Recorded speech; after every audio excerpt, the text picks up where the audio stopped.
One of the main reasons we brought canola into Oklahoma and now Texas is the fact that a lot of regions have continuous wheat or don't rotate very well with many crops, and especially when it comes to wheat-based systems, canola offers a really great rotational opportunity because of some of the herbicide options that you have with wheat that would help you clean up some of your grassy weed problems that you often run into with continuous wheat.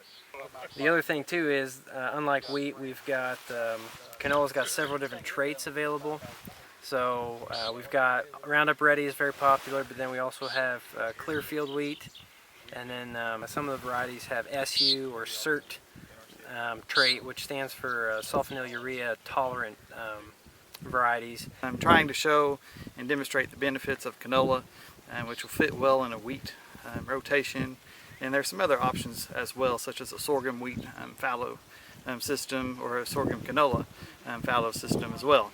But some studies we're looking at include planting date. The optimum planting date for our region is about September 20th, which is about 6 weeks before the first freeze would be the ideal planting date. We're looking at some early planting dates, looking at some plant growth regulators to suppress growth, to help improve winter kill issues. Really haven't seen benefits of those. The main benefit is planting on time and planting at the optimal plant date. We also look at some late planting dates. The later you go into October, the greater your risk of losing that crop to winter kill. On the Texas High Plains, planting date is very critical for a successful canola establishment. At this trial, we planted on September the 17th and October the 2nd. The trial was planted on 30-inch rows at a seeding depth of about 3/4 of an inch. We have not applied any supplemental irrigation, and to date we've received approximately 11 inches of in-season precipitation. We're also looking at row spacing and seeding rate. We're looking at 10, 20, and 30-inch seeding rates. Or row spacing seeding rates are 3 and 5 pounds per acre for the 10 and 20 inch row spacings. We're looking at 1.5 pounds and 2 pounds per acre on the 30-inch spacing. On 30-inch spacing, we also look at strip tillage to help with residue management in the row. Now, canola seeds about $6 per pound, so 3 to 5 pounds is, that's a $12 difference in seed costs. So we're looking at seeding rates, and that's important to producers around here.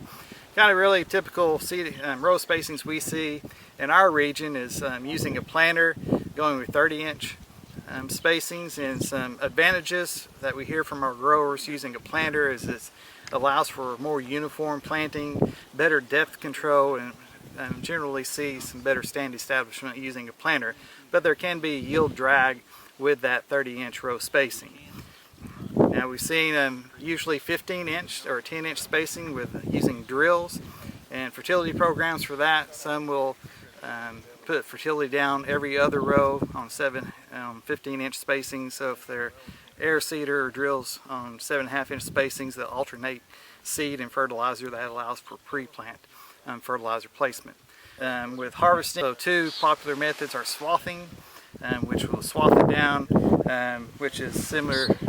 This canola is about ready, so when you have about 60% color change of seed on the main stem would be a time to swath it.